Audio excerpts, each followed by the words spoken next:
अंतिम चरण की ओर है।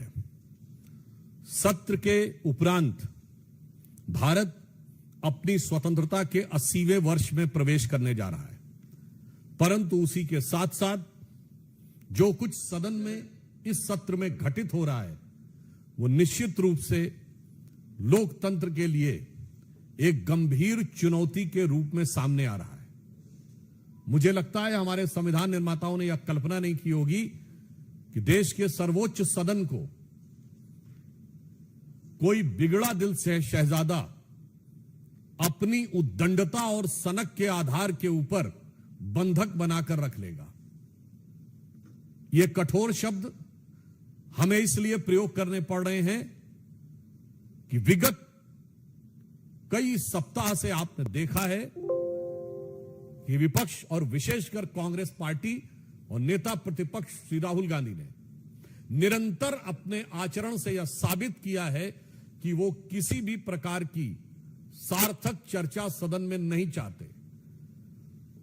लगातार उन्होंने अपनी डिमांड बदली है, एक के बाद एक। पहले उन्होंने यह कहा कि नीट की परीक्षा को लेकर नियम में बदलाव होना चाहिए, वो मान लिया गया। कठोर कानून बनने चाहिए, छात्रों की मांग थी, वो मान लिया गया। कैबिनेट में भी प्रस्ताव पारित हुआ और नया बिल भी बन गया। उन्होंने कहा कि शिक्षा मंत्री जी का इस्तीफा होना चाहिए, वो भी मान लिया गया। केसेस हटने की बात हुई, वह भी मान लिया गया। हर बार वो एक नई डिमांड लेकर खड़े हो जाते हैं। फिर उन्होंने कहा कि गृह मंत्री अमित शाह जी आकर सदन में बयान दें। अब जब सरकार सदन में बयान देने को तैयार है, गृह मंत्री जी सदन में बयान देने को तैयार हैं, उसके बाद सदन क्यों नहीं चलने दिया जा रहा है? हम कांग्रेस पार्टी से यह साफ पूछना चाहते हैं कि हर कदम के ऊपर आप अपनी एक नई डिमांड खड़ी कर रहे हैं और जब वो चीज पूरी कर ली जाती है उसके बाद भी आप सदन को नहीं चलने दे रहे हैं। और इससे पूर्व भी सदन में ऐसे अनेक अवसर रहे कि जब अंतिम जवाब दिया जाता है किसी भी विधेयक पर तो कांग्रेस पार्टी भाग खड़ी होती है। अभी आपने देखा कि अनफेयर मींस एग्जामिनेशन में प्रयोग होने वाले इस विधेयक पे भी अंत में वो भाग खड़े हुए राज्यसभा में। वहां से लेके कितने ही ऐसे बिल थे जिनके के ऊपर मतलब वहां से शुरू करिए, जब अविश्वास प्रस्ताव आया था पिछले में, प्रधानमंत्री जी का जवाब नहीं सुना, भाग खड़े हुए। मणिपुर के ऊपर प्रधानमंत्री जी का जवाब नहीं सुना, भाग खड़े हुए। तो आज हम कांग्रेस पार्टी और राहुल गांधी जी से कहना चाहते हैं, गृह मंत्री जी सदन में आकर हर विषय का बिंदुवार उत्तर देने को तैयार हैं, आप भागिए मत। बहुत स्पष्ट रूप से हम यह कहना चाहते हैं, आप सदन से भागिए मत। और इस समय विशेषकर जिस प्रकार का आचरण राहुल गांधी दिखा रहे हैं, उनके लिए मैं एक पंक्ति कहना चाहूंगा कि होंगे राजे राजकुंवर ये बिगड़े दिल शहजादे, और HM PM जब जब बोले तब ये सदन से भागे। अब मैं कहना चाहता हूं, कई बार आपका इतिहास है भागने का, हम आपको चुनौती देते हैं, आप डरिए मत, भागिए मत और सुनिए। सदन में आपको सुनना चाहिए और रांची में जाना चाहिए, मगर रांची जा नहीं रहे, सदन में सुन नहीं रहे। रांची में छात्रों के साथ अनुशासित मर्यादित आंदोलन करने वाले छात्रों के साथ जो पूर्णतः गैर राजनीतिक आधार पर अपनी सामान्य समुचित मांगों के लिए संघर्ष कर रहे हैं, उनके साथ जो व्यवहार हो रहा है उसके ऊपर जहां भारतीय जनता पार्टी ने झारखंड बंद का आज आह्वान किया है, वहीं राहुल गांधी जी के कान पूरी तरीके से बंद है।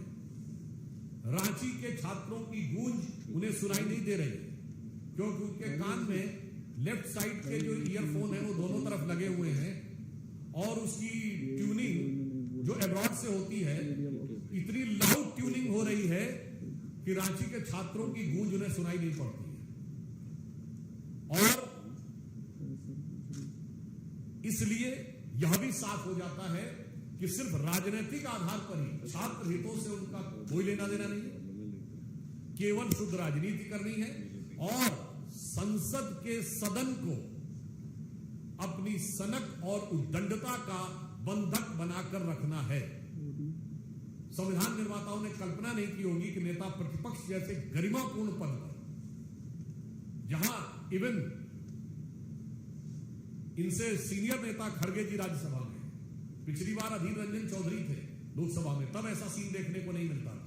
उससे पूर्व याद करिए स्वर्गीय सुषमा स्वराज जी, अरुण जेटली जी, इवन अटल जी की सरकार के समय में सोनिया जी और डॉक्टर मनमोहन सिंह, उस समय क्या कभी ऐसा दृश्य देखने को मिलता था? नरसिम्हा राव जी की सरकार में अटल जी और अडवाणी जी, तब कभी ऐसा सीन देखने को मिलता था? तो यह भारत के लोकतंत्र के लिए आज राहुल गांधी जी का आचरण एक चुनौती बन के खड़ा है। और यदि लोकतांत्रिक व्यवस्था और संवैधानिक व्यवस्था पर सबसे बड़ा संकट है तो वो कांग्रेस पार्टी और राहुल गांधी का आचरण। इसलिए हम एक बार फिर उनसे कहना चाहते हैं, राहुल जी भागिए मत, भागो मत, डरो मत और कान खोलकर गृह मंत्री जी का जवाब सुनो। मगर आप सबने देखा है कि ये सत्र के दौरान सदन से भागते हैं और सत्र के बाद विदेश भागते हैं।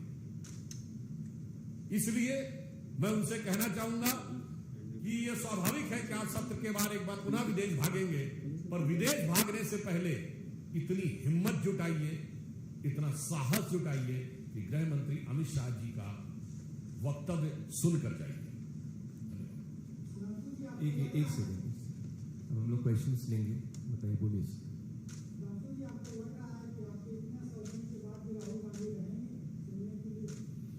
देखिए, मैंने तो आपसे कहा कि अपने आप में राहुल गांधी जी क्या करेंगे या क्या नहीं करेंगे, हम तो आउटसाइडर हैं। मुझे लगता है कि यदि आप कांग्रेस पार्टी के अध्यक्ष से भी पूछें तो भी शायद वो ना बता पाए। और अगर आप राहुल गांधी से भी पूछे हैं कि कल आप सदन में क्या करेंगे, तो मुझे इस बात का संदेह है कि एआई और जेमिनी मिलकर भी शायद ये न बता पाए कि राहुल गांधी जी कल क्या करने की संभावना रखते हैं।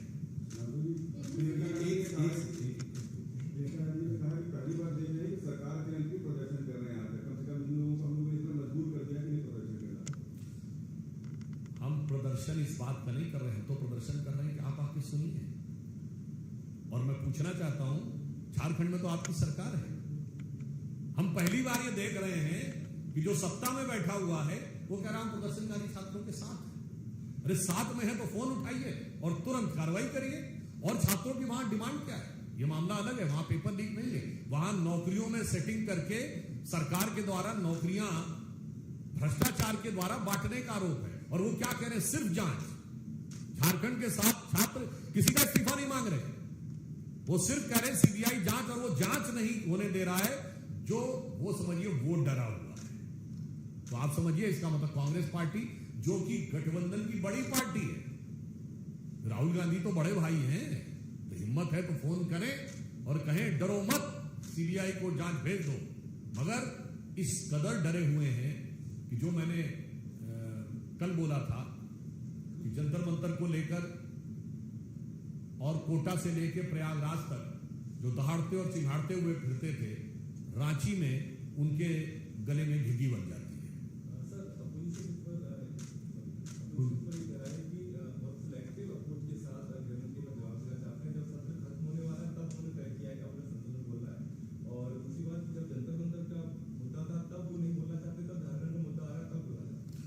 देखिए, पहली बात, सदन की कार्रवाई सदन के द्वारा निर्धारित व्यवस्था से होती है, जो सदन की कार्रवाई बिजनेस एडवाइजरी कमेटी में तय होती है। और उसके हिसाब से जो विधेयक पहले थे उन सारे विधेयकों को क्रमशः एक के बाद एक पारित कराया जाता है। उसके बाद भी यदि आप चर्चा चाहते हैं तो उस चर्चा के लिए स्थान दिया जाता है।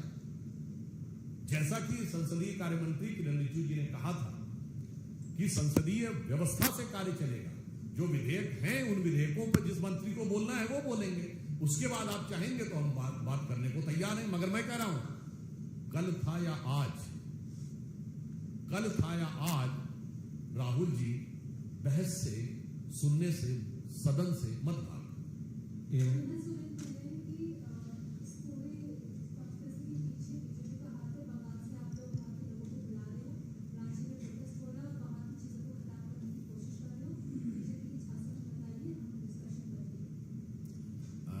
जिसको आप खराब करने के आरोप की बात करते हैं, तो मैं सिर्फ इतना कहना चाहता हूँ, जंतर मंतर का छात्र प्रोटेस्ट और रांची के छात्र प्रोटेस्ट देख लीजिए, वहां किसी के लिए अभद्र भाषा है नहीं, बल्कि कल देवेंद्र महतो बोल रहे थे, उन्होंने कहा कि जब किसी के खिलाफ नारा लगाया जाता है हमेशा रोक दीजिए, नहीं लगाना। कोई गालीबाजी है नहीं, रीलबाजी है नहीं, किसी के लिए अपशब्दों का प्रयोग है नहीं, और पुनः मैं कह दे रहा हूं, कोई अज्ञात स्रोतों से ऑर्डर करके स्विगी और जोमेटो के द्वारा पिज्जा और बर्गर के ढेर लग रहे हैं नहीं, रुकने की उत्तम व्यवस्था हो रही है नहीं, इसके बावजूद किसी के हाथ में पत्थर है नहीं, पुलिस वालों को धक्का दिया जा रहा है नहीं। अगर इसमें भी वो कहना चाहते हैं तो भाजपा जिसको नैतिक समर्थन दे रही है उस प्रोटेस्ट और जो उनका नैतिक समर्थन था वो कितना अनैतिक था, उस प्रोटेस्ट का अंतर देख ले, दूध का दूध पानी का पानी हो जाए। Last question.